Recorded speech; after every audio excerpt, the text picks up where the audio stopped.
Morning class 9 शुरू करते हैं आज का हमारा क्लास। सोशलिज़म इन यूरोप हमने शुरू किया था और हमने लास्ट क्लास में सबसे पहले उसकी मीनिंग डिस्कस की थी और इंट्रोडक्शन में सोशलिज़म जो है उसकी क्या मीनिंग्स है और सोसाइटीज़ में लोग जो है जो बिलीव करते हैं सोशलिज़म में और साथ साथ उसके अगेंस्ट में जो थे, जैसे हमने पढ़ा कंजर्वेटिज़म के बारे में, views of liberal and radicals, ये हमने डिस्कस कर लिया था लास्ट वीडियोस में। आज हम लोग शुरू करेंगे, हमारा टॉपिक है आज का advocate of socialisms. Now socialist has contrasting visions of the future. Some believe in the concept of corporations. Now, Robert Owen, prominent British manufacturer, attempt to build a cooperative community called New Harmony in India. Now, what we have seen that socialist जो भी थे, जो believe करते थे, सबसे पहले socialism और socialist जो बिलीव करते थे सोशलिज़म में और उसके लिए वो जो लड़ रहे थे उसको कहेंगे हम सोशलिस्ट। तो those who are in favour of socialisms, so the people who are fighting for socialism can called as socialist. ठीक है, तो उसको हम सोशलिस्ट कहेंगे। अब यहाँ पे हमने क्या देखा, व्हाट दे आर सेइंग। तो हमने सोशलिज़म का क्या कंसेप्ट बताया था आपको, सिंपल इजी मीनिंग थी कि the people who wanted to divide the resources, जो रिसोर्सेज है, जो भी चीज़ें आपके पास, मनी हो, कुछ भी हो, it should be divided equally और should be controlled by the community as a whole, not by a single person, not by a individual. तो उसे कहते हैं सोशलिज़म। ठीक है, तो इस तरह से जो सोशलिस्ट थे, जो फेवर करते थे सोशलिज़म पे, उन्होंने अपनी विजन्स अच्छा रखा था कि फ्यूचर जो है अगर हम इसको लेके चलेंगे तो हमारा जो फ्यूचर है बहुत अच्छा रहेगा। और उनमें से जो सोशलिस्ट थे, कुछ का मानना था, दे बिलीव दैट कि in the concept of cooperation we should cooperate each other. अगर हम एक दूसरे को कॉपरेट करते रहेंगे तो there will be no problem in the society. तो इसी जैसा one of the person Robert Owen कहा गया, he was a British manufacturer. उन्होंने अटेम्प्ट किया और कोशिश की कि एक कम्युनिटी बनाए, तो उनको नाम दिया किस तरह से, कोऑपरेटिव कम्युनिटी, जहाँ पे हर एक दूसरे को कोऑपरेट करेंगे, हेल्प करेंगे, और उसका नाम क्या दिया, new harmony in Indiana. It is not India, okay, it is in USA, a place in a USA, Indiana. ठीक है, तो उन्होंने क्या बनाया, एक कोऑपरेटिव सोसाइटी बनाई, कोऑपरेटिव, जहाँ पे वो उन्होंने बोला कि हम सब कोऑपरेट करेंगे, कोऑपरेटिव कम्युनिटी, और उसका नाम दिया था न्यू हार्मनी इन इंडियाना। ना अदर सोशलिस्ट, इसके अलावा भी जो सोशलिस्ट है, apart from those who believe in cooperative concept, तो यहाँ पे कोऑपरेटिव मीन्स समझ में आता है। कोऑपरेटिव का मतलब क्या हो गया कि हम एक दूसरे को हेल्प करेंगे, we should help each other. अब यहाँ पे कम्युनिटी का मतलब क्या हो गया, the people who believe, the people who stay, who live in a community of same religions, जो सेम रिलीजियस के ग्रुप के पीपल जो रहते हैं एक सोसाइटी के अंदर, उसको हम कम्युनिटी कहते हैं। ठीक है, सेम रिलीजियस। तो इसी तरह से इस तरह से उन्होंने उस पर व्यू दिया रॉबर्ट ओवन ने। फिर अलग सोशलिस्ट है, उनका आर्ग्यूमेंट क्या था, that cooperative should not be build on a wide scale merely through individual initiative, कि जो कोऑपरेटिव सोसाइटी है, कोऑपरेटिव जो भी हम बनाना चाहते हैं, ये जो है बहुत बड़े स्केल में, बहुत बड़े अच्छे लमसम्स एरिया में नहीं बन सकता थ्रू, क्योंकि एक इंसान अकेला इसे नहीं बना सकता। तो यहाँ पे कहा गया थ्रू इंडिविजुअल इनिशिएटिव्स के अकॉर्डिंग हम नहीं कर सकते, तो इट शुड बी, तो उसे हमें कैसे करना चाहिए, दे डिमांडेड, तो उन्होंने डिमांड किया कि गवर्नमेंट जो है, गवर्नमेंट शुड इनकरेज, गवर्नमेंट जो है वो इनकरेज करे, किसे इनकरेज करे, लोगों को इनकरेज करे ताकि वो कोऑपरेटिव सोसाइटी बनाए, कोऑपरेटिव सोसाइटी बनाने में वो इनकरेज करे। इस तरह से अगर गवर्नमेंट अगर इनिशिएटिव लेता है, स्टेप लेता है, तो वो लोग भी आगे बढ़ेंगे और उसको फॉलो करेंगे। तो इसी तरह से देखा गया फ्रांस में कि फॉर एग्जांपल लुइस ब्लेंस, जो लुइस ब्लेंस थे, उन्होंने क्या किया, wanted the government to encourage cooperative by placing a capital enterprise. तो यहाँ पे देखा गया फ्रांस के अंदर कि जो लुइस लेंस जो थे, इन्होंने क्या गवर्नमेंट को इनकरेज किया कि वो कोऑपरेटिव जो थे, इनकरेज कोऑपरेटिव को यूज़ किया जाए, किसे मिटा के कैपिटल इंटरप्राइज, कैपिटलिस्ट इंटरप्राइजेस को हटा के। कैपिटलिस्ट इंटरप्राइजेस मीन्स जो बिजनेसमैन होते हैं और जो खुद का अपना बिजनेस सेटअप करते हैं, प्राइवेट बिजनेसमैन को, उसको कहा जाता है कैपिटलिस्ट इंटरप्राइजेस। तो उन्होंने कहा इस चीज़ को इसको रिमूव करके अगर हम कंसेप्ट करते हैं कोऑपरेटिव के बेस पे, तो उससे क्या हो जाता है कोऑपरेटिव, तो उससे जो भी है कि अगर हम इस कंसेप्ट को यूज़ करते हैं तो जो भी प्रॉफिट आता है, जो भी प्रॉफिट होता है, वो प्रॉफिट किसी इंडिविजुअल,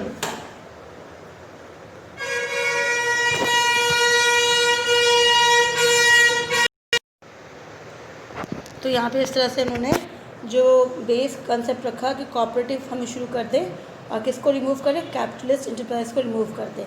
तो इससे ये हो जाएगा कि जो कोऑपरेटिव जो कैपिटल इंटरप्राइजेस का जो प्रॉफिट होता है, वो प्रॉफिट जो जिसकी बिजनेस थी वो यूज़ कर रहा था, अब ये प्रॉफिट उसे नहीं मिल के पूरी सोसाइटी को, पूरी कम्युनिटी को मिलेगी।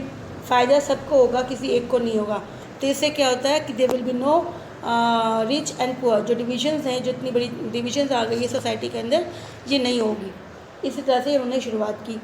This cooperative were to be organise और were to be organisation of people. तो ये कोऑपरेटिव किसकी होगी, पीपल्स की होगी, जो ऑर्गेनाइज करेंगे, हु प्रोड्यूस गुड्स टुगेदर, जो खुद बनाते, जैसे लेबर हो गया, मजदूर, फैक्ट्री के अंदर कौन काम करता है, वर्कर काम करते हैं, तो हु प्रोड्यूस गुड्स टुगेदर, जो सब मिलकर बनाते हैं, and the profit were to be divided, जहाँ पे प्रॉफिट जो होगी हम डिवाइड करेंगे according to the work done by the members. तो जिसने जैसा काम किया उसके अकॉर्डिंग उस पूरे प्रॉफिट को अगर हम शेयर कर देंगे तो इससे क्या हो जाएगा कि प्रॉफिट सबको मिलेगा। इसी तरह से ये एक कोऑपरेटिव सोसाइटी बन जाएगी। कोऑपरेटिव जहाँ पे सब एक दूसरे को कोऑपरेट करे, पैसे दे सबके पैसे, तो यहाँ पे कोई अमीर और गरीब नहीं रहेगा। तो इस तरह से कंसेप्ट शुरुआत किया गया। कार्ल मार्क्स ने इसी बेस पे, इसने कार्ल मार्क्स और फ्रेडरिक एंजल्स ने, ये दोनों जो है ये फ़िलोसोफर्स हैं। ये फ़िलोसोफर्स जो बिलीव करते किसके अंदर, ये दोनों बिलीव करते हैं सोशलिज्म में, ठीक है। तो दे आर द बिलीवर और सोशलिस्ट, में बोल सकते हैं कि दे आर द सोशलिस्ट और कम्युनिस्ट, दोनों जहाँ पे वो बिलीव करते हैं सोसाइटी में सबके पास शेयर्स होना चाहिए, किसी एक के पास नहीं होना चाहिए, जो भी है it should be divided equally. तो इसी तरह से इन्होंने क्या कहा कार्ल मार्क्स ने कि inserted the concept into this argument. इन्होंने इस आर्ग्यूमेंट पे जो कोऑपरेटिव सोसाइटी के ऊपर जो चल रहा था उस पर इन्होंने अपनी व्यूज़ रखी। क्या बताया उन्होंने कि marks asserted that industrial society, जो इंडस्ट्रियल सोसाइटी है, जिन्होंने इंडस्ट्री को खड़ा किया, जो इंडिविजुअल उसने पैसा खर्च किया, इंडस्ट्री को बनाया, तो वो बनाया किसके लिए, प्रॉफिट अर्न करने के लिए। तो प्रॉफिट अर्न कर रहा है तो उसको हम क्या बोलेंगे, it will be called as capitalist, ठीक है। While capitalist own the capital, तो हमने देखा कैपिटलिस्ट जो क्या कर रहा है, कैपिटल ओन कर रहा है, उसके पास पैसे हैं, जो उन्होंने इन्वेस्ट किया किसके अंदर, फैक्ट्रीज के अंदर, एंड द प्रॉफिट ऑफ, तो इसी तरह से उनका मेन मकसद था, उन्होंने पैसे इन्वेस्ट किया फैक्ट्रीज में। The profit of capitalist was produce by workers, तो अब ये प्रॉफिट जो उसने कमाई कैपिटलिस्ट ने, वो खुद ने नहीं कमाई, किसके हेल्प से कमाया, वो उन्होंने बाय द वर्कर, क्योंकि वर्कर ने काम किया, वर्कर के काम के कारण प्रॉफिट अर्न हुई, और प्रॉफिट जो है कैपिटलिस्ट ने कमाई, उन्होंने सिर्फ पैसे इन्वेस्ट किया था, ठीक है। तो द वर्कर कंडीशन, तो अब देखा उसने प्रॉफिट तो कमा लिया, लेकिन जिसके बल पे कमाया, जिसके कारण उसने कमाया, the worker conditions could not improve as long as the profit was accumulated by private capitalist। लेकिन वर्कर की कंडीशन वैसी की वैसी ही है, उसकी कंडीशन में कोई सुधार नहीं हुई जब तक प्रॉफिट जो है सिर्फ और सिर्फ एक कैपिटलिस्ट बाय इंडिविजुअल हो या फिर प्राइवेट जो भी हो, कोई एक बंदा यूज़ करता है, तो वर्कर की कंडीशन कभी भी सुधार नहीं हो पाएगी। फिर वर्कर हैड टू रिमूव, तो उन्होंने क्या बोला, worker had to remove the rules of private property and capitalist. तो वर्कर को खुद लड़नी होगी अपनी लड़ाई, और अपने इस जो रूल्स बनाया प्राइवेट प्रॉपर्टी और कैपिटलिस्ट का, उसको खुद हटाना पड़ेगा। Marx believe that to remove the cycles of capitals operation, जो तरह से जो है बोझ है कैपिटलिस्ट का और किसके ऊपर है, वर्कर्स के ऊपर है, जो दबा रहा है वो। Worker had to shape radically socialist society way all property was socially controlled. उन्होंने कहा कि वर्कर को उसे उसके लिए आवाज़ उठाना चाहिए और वो खुद समाज को, सोसाइटी को अपने अकॉर्डिंग बनाए, जहाँ पे प्रॉपर्टी जो है सभी के पास हो और वो सभी कंट्रोल करे, ग्रुप कंट्रोल करे, ना कि 1%। ठीक है, तो इसी तरह से उन्होंने अपनी कंसेप्ट को रखी। ये किसने रखी, Karl Marx and Friedrich Engels, मतलब दोनों की लगभग थी सेम ही, फिर कार्ल मार्क्स ने वापस अलग से बताया यहाँ पर। Now this would be communist society, तो उसे हम कहेंगे जहाँ पे सारा जो रिसोर्सेज है सोसाइटी कंट्रोल कर रही है। अगर सोसाइटी कंट्रोल कर रही है तो सोसाइटी में लोग रहते तो कम्युनिस्ट, जिस तरह से कम्युनिटी हो गई तो कम्युनिस्ट सोसाइटी के नाम से बोला गया। He was of firm believe that worker would win in their conflicts with capitalist and the communist society was the natural society for the future और ऑफ द फ्यूचर। तो उन्होंने कहा कि इस तरह से उनको पूरा का पूरा विश्वास था कि वर्कर्स जो अपनी लड़ाई वो जीतेंगे और उसके साथ साथ वो खुद अपने लिए एक सोसाइटी बनाएंगे, कम्युनिस्ट सोसाइटी, और ये फ्यूचर जो है ये बहुत ही अच्छा होगा, आने वाला फ्यूचर। तो इसी तरह से इनकी ये व्यू थी। तो जो लोगों ने एडवोकेट किया, किसको एडवोकेट किया, सोशलिस्ट को।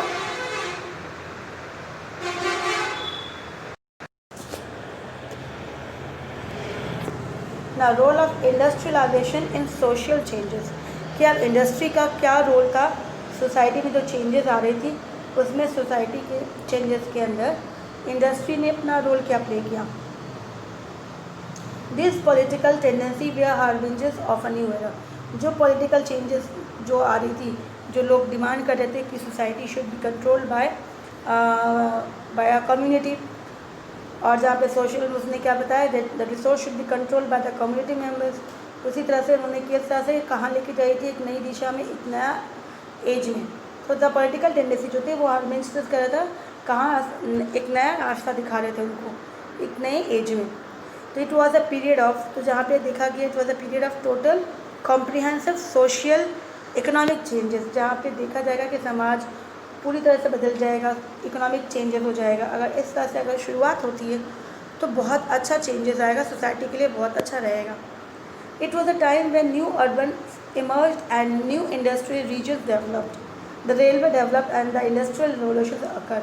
ये कौन सा पीरियड है, ये वो सा पीरियड है जहाँ पे अर्बन सेंटर मतलब शहर बनने लगे। क्यों, क्योंकि जब इंडस्ट्री आने लगी तो इंडस्ट्री ने जब उसने शुरुआत किया इंडस्ट्री ने, तो इंडस्ट्री के कारण जो लोग थे गांव से शहर गए, इसी तरह से धीरे धीरे जो है शहर बसने लगा। और जब इंडस्ट्री के कारण जब न्यू सेंटर्स बनने लगे, अर्बन सेंटर्स, साथ साथ रेलवे ने भी डेवलप किया, क्योंकि इंडस्ट्री का सामान जो है एक जगह से या फिर एक कंट्री से दूसरी कंट्री कौन ले जाएगा। So railway developed, railway system develop हुआ। तो इस पीरियड को कहा जाता था इंडस्ट्रियल रिवॉल्यूशन, कि जो पहले सामान हाथों से बनती थी अब मशीन किसके थ्रू बन रही है, मशीन के थ्रू।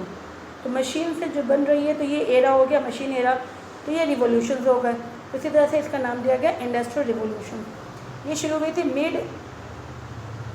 मिड 18th सेंचुरी, ठीक है, मिड 18th सेंचुरी में, और ये शुरुआत हुई थी ब्रिटेन में सबसे पहले। ना industrialization attract mens womens childrens to factories in cities.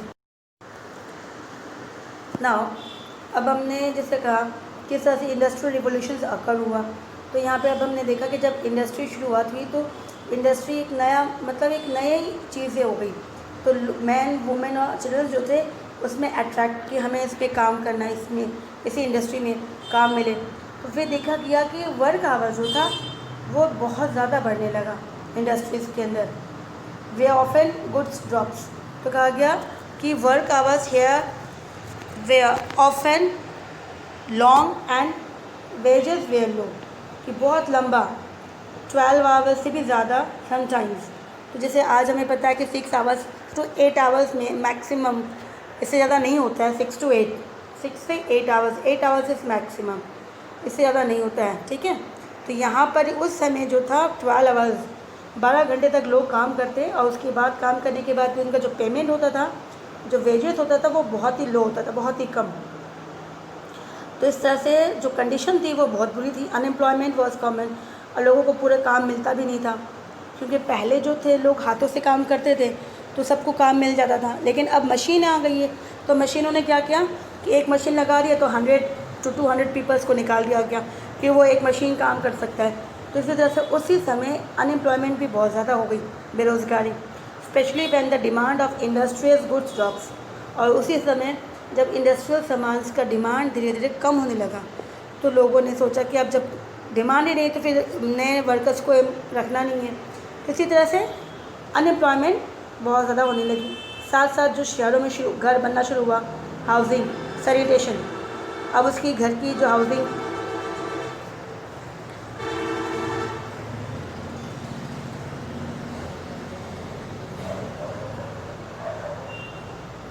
तो इस तरह से जो शहरों में मकान बनने लगी तो उसमें से जो उसकी हाउसिंग एंड सैनिटेशन प्रॉब्लम थी, जैसे पानी, ड्रेनेज का पानी, जो भी गंदा पानी जो भी है, वो एक प्रॉब्लम बन के, नया प्रॉब्लम बन के आने लगा सामने, इंक्रीज़ हो गया, क्योंकि धीरे धीरे जो शहर बन रहा था, टाउन बन रहा था, तो इस तरह से इसकी प्रॉब्लम को भी सॉल्व करना था।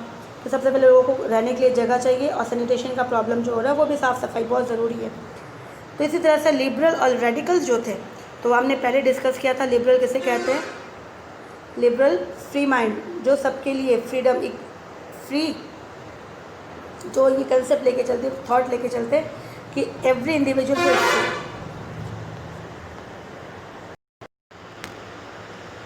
तो हमने डिस्कस किया था जैसे लिबरल जो है फ्री माइंडेड वाले हैं, जो फ्री कंसेप्ट लेके चलते, मतलब फ्रीडम, आज़ादी, सबके लिए इक्वलिटी, तो इसी तरह से ये वाले कंसेप्ट थे। और रेडिकल जो मेजॉरिटी पे बेस बिलीव करता था कि जो भी लोग मेजॉरिटी वाले जो चाहेंगे उसी के हिसाब से गवर्नमेंट चलेगी। तो ये चीज़ें हमने आगे डिस्कस किया था।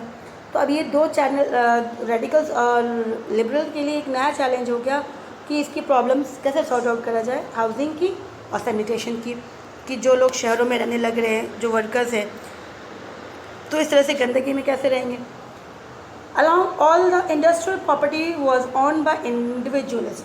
तो देखा गया कि जो भी इंडस्ट्रियल प्रॉपर्टीज़ था वो किसने बनाया था, इंडिविजुअल ने, मतलब पर्टिकुलर पर्सन ने, जिन्होंने बिजनेस में, व्यापार में जब पैसे कमाए तो उस पैसे को उन्होंने इंडस्ट्री में लगाया।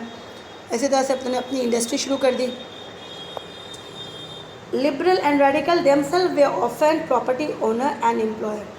और जितने रेडिकल्स देखा गया और लिबरल्स जो थे ये भी पैसे वाले थे, इनके पास भी अच्छी खासी प्रॉपर्टी थी और इन्होंने भी वर्कर्स को एम्प्लॉय किया था, एम्प्लॉयर थे जो वर्कर्स को वो रखते थे काम पे, ठीक है।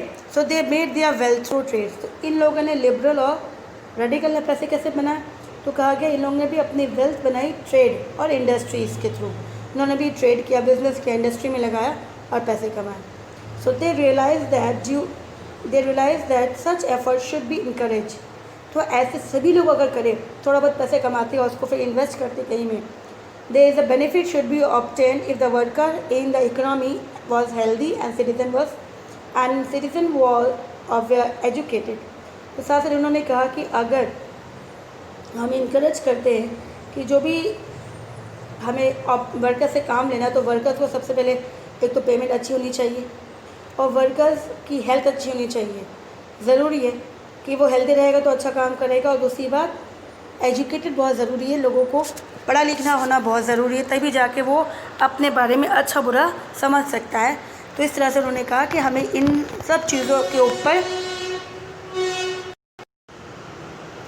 तो इसी तरह उन्होंने कहा कि हमें इन सब चीज़ों पे ध्यान देना चाहिए, हमें इनकरेज करना चाहिए, तभी हमें अच्छा खासा बेनिफिट भी मिल सकता है ना। They strongly believe in the value of individual efforts, labor and entrepreneurs and oppose the privileges the old aristocracy had enjoyed by birth। तो इन लोगों ने इस तरह से इसको लेके आगे माना कि ये सभी, हर इंसान, हर अकेला कोई, हर लोग अगर मिलके ये सोच को आगे लेके जाते हैं, एफर्ट, अपनी हिम्मत और अपनी कोशिश को आगे लेके जाते हैं, तो लेबर हो, इंडिविजुअल हो या फिर एंटरप्रेन्योर्स हो, ये सभी, तो हम आगे बढ़ सकते हैं। लेकिन साथ साथ इन्होंने किस चीज़ों को अपोज किया, किसके बारे में, जो प्रिविलेजेस मिल रही थी सोसाइटी के अंदर, जो हमने फ्रांस में पढ़ा था कि फर्स्ट स्टेट, सेकंड स्टेट के अंदर जो प्रिविलेजेस था बाय बर्थ कोई भी जन्म लेता है तो उनको वो था कि वो टैक्स नहीं भरेंगे, बाकी बहुत सारे राइट्स उनको मिलेगी। तो इस सब चीज़ों को यहाँ पर भी यूरोप के अंदर ये चीज़ें थी, तो ये चीज़ों को उन्होंने मना किया कि ये चीज़ें नहीं होना चाहिए, बाय बर्थ इनको ये मिलना नहीं चाहिए, बल्कि it should be based on opportunities. जो लायक है, जो काम कर सकता है, उसको ये मिलना चाहिए। So if individual freedom was insured by law, if the poor could labor gainfully and those with capital could operate without the hindrance, they thought that society could develop। तो इसी तरह से उन्होंने कहा कि अगर इंडिविजुअल फ्रीडम है, law उसको अच्छा उसको फेवर करता है, वो कुछ भी काम कर सकता है, अगर पैसे है तो इंडस्ट्री भी अपना इन्वेस्ट कर सकता है। इफ़ द पुअर कुड, अगर कोई जो वर्कर्स है अब वो मेहनत करता है और उसको मेहनत का फल मिलता है, एंड दोज विद कैपिटल, और जिसके पास पैसे हैं अगर वो उस पैसे को अच्छे से लगाता है, जहाँ पर भी जहाँ उसे पता है कि उसको प्रॉफिट होगा, उसको कोई प्रॉब्लम नहीं होगी, तो सोसाइटी जो है वो डेवलप करेगा ही करेगा।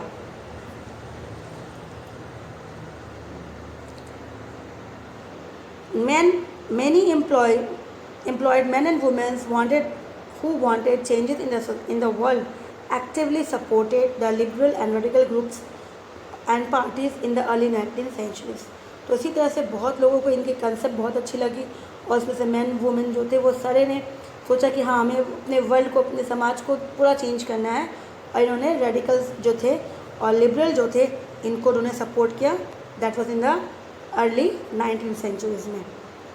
अ section of nationalist, those who believe कि देश को कैसा होना चाहिए, उसके साथ लिबरल हो गए, रेडिकल हो गए। तो इस तरह से सभी ने कंसिडर किया revolutions to be the only way to destroy the type of government established in Europe in 1915।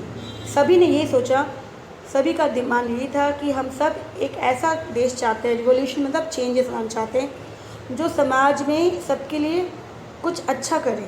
और जो ये गवर्नमेंट बनाया था 1815 में, इस गवर्नमेंट को हटाए, क्योंकि गवर्नमेंट जो है सिर्फ अपने बारे में सोचती है, जनता के बारे में नहीं सोचती है, और कोई कुछ बोलता है तो उनको पनिशमेंट करती है। तो हमें इस गवर्नमेंट को हटाना, हमें समाज में रिवोल्यूशन लाना है, चेंजेस लाना है। So they become revolutionaries. तो ये क्या हो गए, तो जो रिवोल्यूशन को पसंद करते, रिवोल्यूशन लाना चाहते, चेंजेस लाना चाहते, वो क्या बन गए, रिवोल्यूशनरीज। तो इस तरह से रिवोल्यूशनरी जो थे फ्रांस में, इटली में, जर्मनी में, रशिया में, धीरे धीरे ये सभी ने कोशिश किया कि जो किंग हैं, मोनार्ची है, उसको हम हटाएं, समाज से हटा लें। तो इसी तरह से हम एक नया समाज, हम एक नया देश बनाएंगे। तो ये थिंकिंग थी। अब हम नेक्स्ट डे जो है शुरू करेंगे, हमारा टॉपिक है रशिया में रिवोल्यूशन जो था उसकी ब्रीफ इंट्रोडक्शंस, किस तरह से क्या क्या प्रॉब्लम थी। मेन जो था कंसेप्ट अभी यहाँ पे क्लियर हो गया, वो जो हमने डिस्कस किया। अब इसी चीज़ को थोड़ा सा कि क्या था, रीज़न क्या था, रशिया में क्या हो रहा था, ये डिस्कस करेंगे नेक्स्ट क्लास में। ठीक है, तो टॉपिक्स को आप समझो, वीडियो देखो, आराम से समझ में आया 2-3 बार, उसके बाद चैप्टर को ज़रूर रीड करो। हमने जितना वीडियो बनाया उसके हिसाब से उस टॉपिक को रीड आउट करो, तो डेफिनेटली आपको ये समझ में आ जाएगा। ठीक है।